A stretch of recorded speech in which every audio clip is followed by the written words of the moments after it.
বিসমিল্লাহির রহমানির রহিম। এও ইসলামিক টিভি। যখন ইলম শিখবে আপনার সন্তানের জন্য ওই কোরআনের ইলমটাই ইসমে আযমের ভূমিকা রাখবে। গুনাহের একটাই ছেড়ে দিল, আপনার সন্তানকে গুনাহের আগুন পোড়াতে পারবে না, গোমরা করতে পারবে না, বরং গুনাহের আগুন নিভে যাবে, আপনার সন্তানের আলো পৃথিবীতে ছড়িয়ে পড়বে। আল্লাহু আকবার। ও মুসলমান, এই বালক আরেক দিনের ঘটনা তাফসীরের মধ্যে লেখে এবং সহিহ মুসলিমের হাদিসেও আছে। রাস্তা দিয়ে হেঁটে যাচ্ছে, রাজদরবারে যাবে, হঠাৎ দেখে রাস্তার মধ্যে বড় একটা বাঘ বসে আছে। ওই পাশে মানুষ, এই পাশে মানুষ, পারাপার হতে পারে না বাঘের ভয়ে, যদি কামড় দেয়। বালক বলল, আমি পরীক্ষা করব জাদুকরের ধর্ম ঠিক নাকি এই আলেমের ধর্ম ঠিক, আমি একটু পরীক্ষা করব। দেখুন হাদিসে আছে, সহিহ মুসলিমের হাদিস 3005 নম্বর হাদিস। বারবার আমি হাদিসের নাম্বার উল্লেখ করছি। এই বালক পাথর নিল হাতের মধ্যে, ছোট ছোট কয়েকটা পাথর নিল, আর আল্লাহর কাছে দোয়া করলো, ফরিয়াদ করলো, আল্লাহুম্মা ইন কুনতা তা'লামু আমরার রাগিবি আহাক্কু আমরাল আলিমি আহাক্কু আমরার রাহিবি ফাকতুল হাদিহি দাব্বা। আয় আল্লাহ, যদি পাদ্রীর ধর্মের চেয়ে, ওই জাদুকরের ধর্মের চেয়ে আলেমের ধর্ম সঠিক মনে হয় তোমার কাছে, তাহলে এই ছোট্ট নুরি পাথর দিয়ে এই বিশাল বড় বাঘটাকে তুমি হত্যা করে দাও। এই দোয়া করে ছোট্ট পাথর বাঘের গায়ে নিক্ষেপ করার সাথে সাথে বাঘ কয়েক ফিট উপরে লাফিয়ে উঠে ধপাস করে পড়ে তরপাতে মরে যায়। আল্লাহু আকবার। লোকজন দৌড়ে আসে, বালককে কাঁধে তুলে নিয়ে নাচতে থাকে আর বলতে থাকে, বিস্ময়কর বালকের আগমন ঘটেছে। ইত্য বছরে তার চিকিৎসা বিদ্যাও ছড়িয়ে পড়ে। কুষ্ঠরোগী হাত বুলাইলেই ভালো হয়ে যায়, জন্ম অন্ধকে হাত বুলিয়ে ফু দিলেই ভালো হয়ে যায়। আল্লাহু আকবার। রাজ দরবারের একজন মন্ত্রী এই সংবাদ পেয়ে টাকার পুটলি নিয়ে বালকের কাছে হাজির। সে জন্ম অন্ধ ছিল, টাকার পুটলি দিয়ে বলল, আমি জন্ম অন্ধ, আমাকে সুস্থ করে দাও। বালক বলল, ইন্নী লা আশফি ইন্নামা ইয়াশফি আল্লাহ। আরে আমি কাউকে সুস্থ করি না, সুস্থ করার যোগ্যতা আমার নাই, আমার আল্লাহ সুস্থ করে। তুমি যদি আল্লাহর উপর ঈমান আনো, আমি দোয়া করব, আল্লাহ তোমাকে সুস্থ করে দেবে। ওই ব্যক্তি তৎক্ষণাৎ ঈমান আনে, কালিমা পড়ে মুসলমান হয়ে যায়। বালক তার ফু দিয়ে চোখের মধ্যে হাত বুলিয়ে দেওয়ার সাথে সাথে দেখতে শুরু করে দেয়। সুবহানাল্লাহ। অবাক হয়, কিরে আমি দেখতেছি, জন্ম অন্ধ ছিল, জন্মের পর কোনোদিন দেখে নাই চোখে, এখন দুই চোখ দিয়ে পৃথিবীকে দেখছে, আল্লাহর কুদরতকে দেখছে।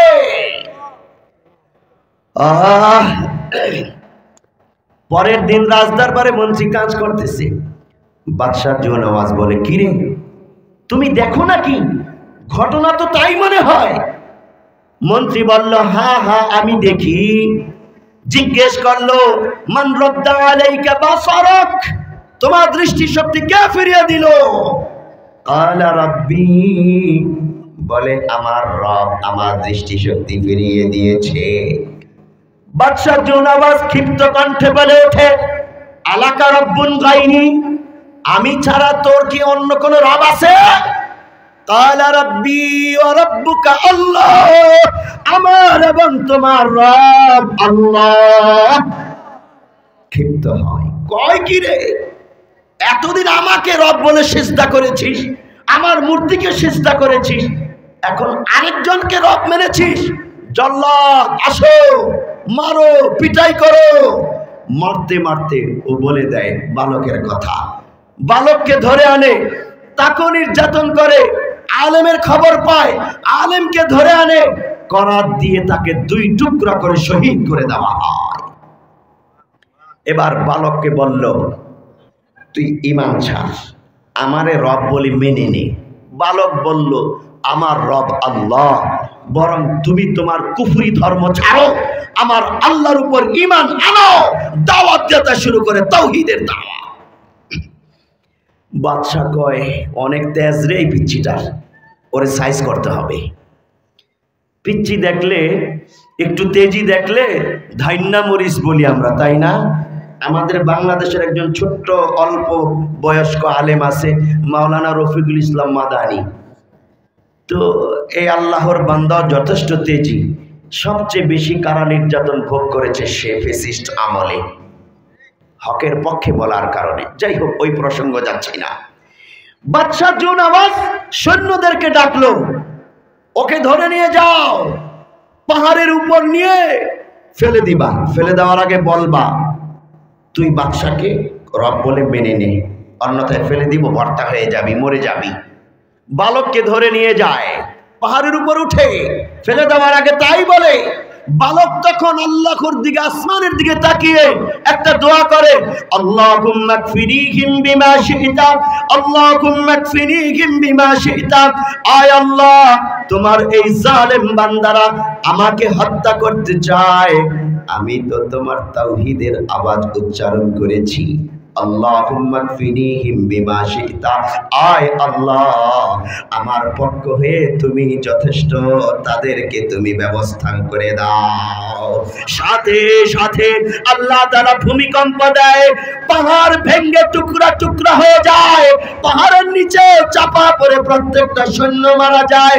বালক খেটে খেটে পালিয়ে না গিয়ে আবার বাদশার রাজদরবারে হাজির হয়ে যায়। আল্লাহু আকবার। তেজদীপ্ত ঈমান দীপ্ত বালক। বাদশা বলে, কি রে, ওরা কই, আমার সৈন্যরা কই? বালক বলে, তোমার সৈন্যদেরকে আমার আল্লাহ মেরে ফেলেছে, ওরা আর আসবে না, তুমি বাঁচতে চাইলে ঈমান মেনে নাও। বাদশা ভয় পেয়ে যায়, কিন্তু পরাজিত হয় না।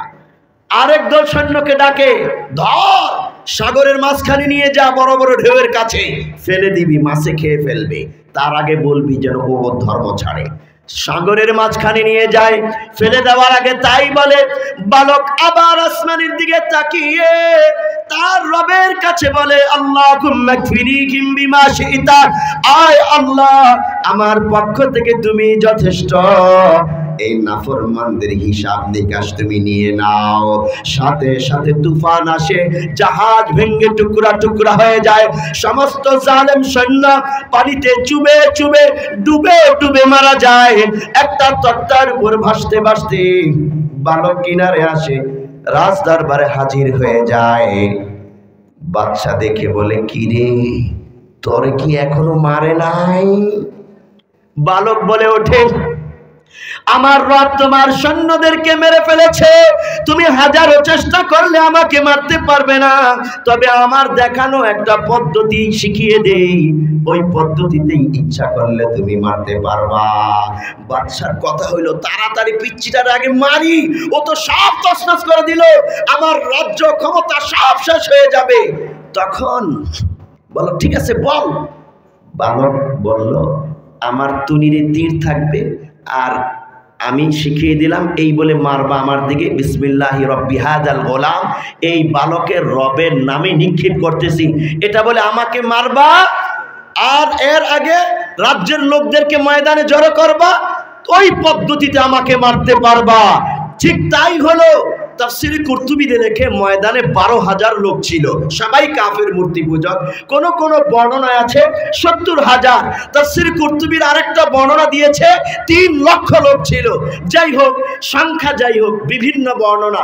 ময়দানে হাজির বালক, গাছের সাথে হেলান দিয়ে দাঁড়ানো, লোকজন উৎসুক, কৌতূহলী, বিস্ময়কর ঘটনা। বালক যেটা বলেছে এটা সত্য কিনা দেখতে চায় জনগণ। বাদশা তুনির থেকে তীর নিয়ে বিসমিল্লাহি রাব্বি হাযাল গোলাম বলে নিক্ষেপ করার সাথে সাথে বালকের মাথায় লাগে ফিনকি দিয়ে রক্ত বের হয়, আল্লাহ বলে বালক শহীদ হয়ে যায়। আল্লাহু আকবার। সত্য হইল ঘটনা। তাফসীর কুরতুবীতে লেখেন, এই দৃশ্য দেখার পর ডান দিকের হাজার হাজার মূর্তি পূজক আমান্না বিরব্বি হাযাল গোলাম, বাম দিকের হাজার হাজার মানুষ বলে ওঠে আমান্না বিরব্বি হাযাল গোলাম। পিছনে সামনে চিৎকার করে বলে ওঠে আমান্না বিরব্বি হাযাল গোলাম, আমরা ঈমান আনলাম এই গোলামের বালকের রবের উপর। আল্লাহু আকবার। বাদশা একবার ডানে তাকায়, একবার বামে, একবার পিছনে, একবার সামনে। ওরে সর্বনাশ, যেটার ভয় করেছিলাম সেটাই ঘটলো। বালক তো আমার সমস্ত জনগণকে তার পক্ষে নিয়ে নিল। আল্লাহু আকবার। সবাই ঈমানদার হয়ে যায়। একজন বালক তার জীবন বিলিয়ে দিয়ে মানুষদেরকে জাহান্নাম থেকে মুক্তির রাস্তা দেখিয়ে যায়।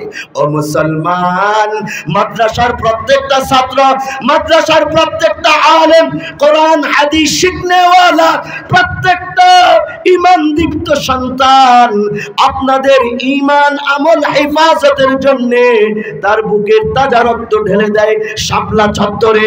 তার মিথ্যা মামলায় জড়িয়ে গিয়ে হলো আপনার ঈমান আমল হেফাজত করার চেষ্টা করে, তারপরেও বাতিলের সাথে আপোষ করে না, ঠিক না? আল্লামা আজিজুল হক রাহমাতুল্লাহি আলাইহি, মুফতি আমিনী রাহমাতুল্লাহি আলাইহি, মুফতি আহমদ শফি রাহমাতুল্লাহি আলাইহি, মাওলানা জুনায়েদ বাবুনগরী রাহমাতুল্লাহি আলাইহি, জীবিতদের মধ্যে অসংখ্য আলেম, মাওলানা মামুনুল হক সহ কারা নির্যাতন সয়েছে শুধুই আপনাদেরকে ঈমানের রাস্তায় রাখার জন্য, ঠিক না? ওই গাধারা বুঝে নাই, ক্ষমতাবান গর্ধবরা বুঝে নাই, শত্রু মনে করে মিথ্যা মামলা দিয়ে তাদেরকে কারাগারে নির্যাতন করেছে, ঠিক না? আল্লাহ তাআলা বলছেন কুতিলা আসহাবুল উখদুদিন নারি যাতিল ওয়াকুদ। তুমি মনে করো না নির্যাতন করে তুমি পার পেয়ে যাবা। অতীতেও জালেমরা ধ্বংস হয়েছে, তোমার ধ্বংস অনিবার্য। অতীতের জালেমরা ক্ষমতা টিকিয়ে রাখতে পারে নাই, তোমার ক্ষমতাও এক মুহূর্তে ঘুরে যাবে। গেছে কি যায় নাই? আর কিছু লাগবে উদাহরণ? আমার আলোচনা শেষ, অল্প দু একটা কথা। বাদশা ক্ষিপ্ত হয়ে বাদশা জুনাবাজ গর্ত খনন করতে বলে, আগুন জ্বালায়, মানুষকে ধরে ধরে এনে আগুনে ফেলে নিক্ষেপ করে। একজন মহিলাকে ধরে আনে দুধের বাচ্চা কোলে। হুজুর আসছে কি? আসতেছে না?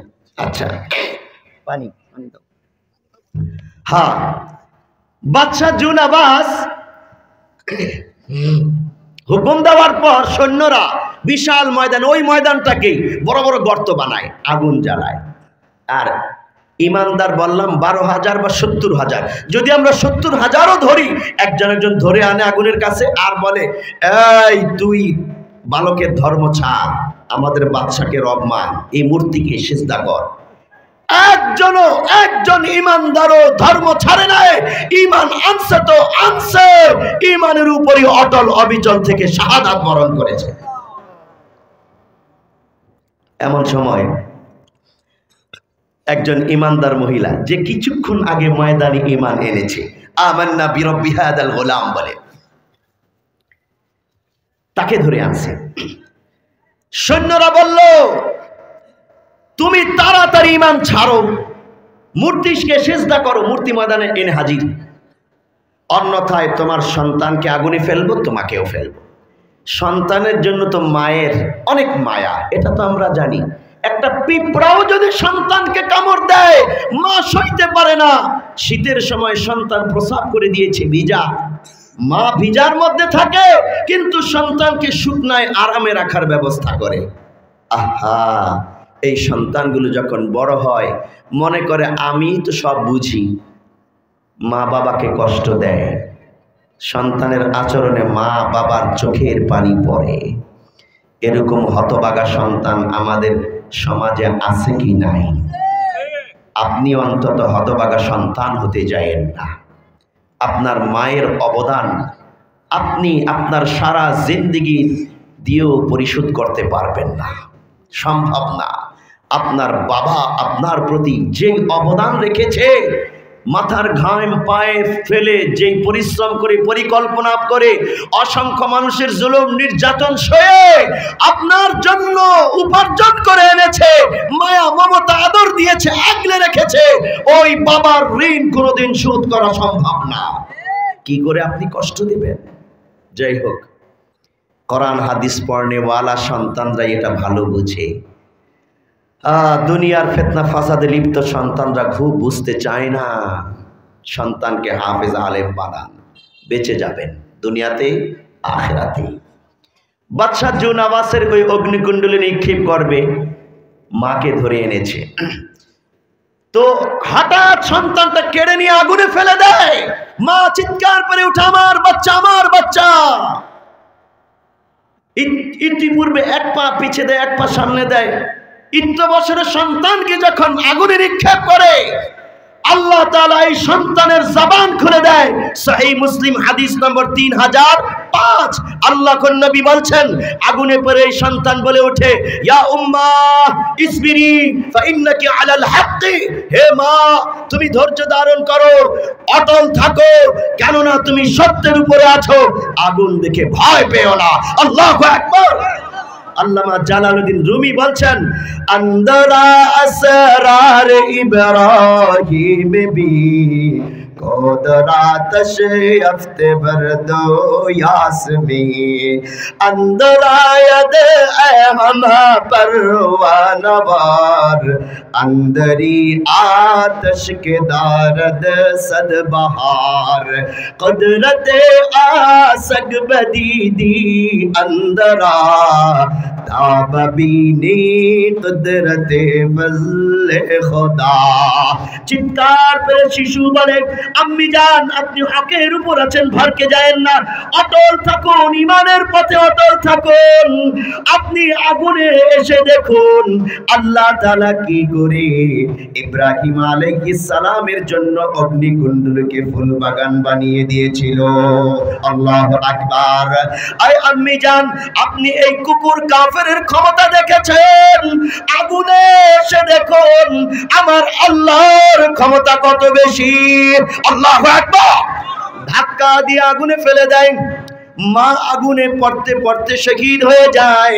তাফসীর কুরতুবীতে লেখে, একজন ঈমানদার মৃত্যুর কোনো কষ্ট পায় নাই, তার আগেই তারা আল্লাহর দরবারে পৌঁছে যায়।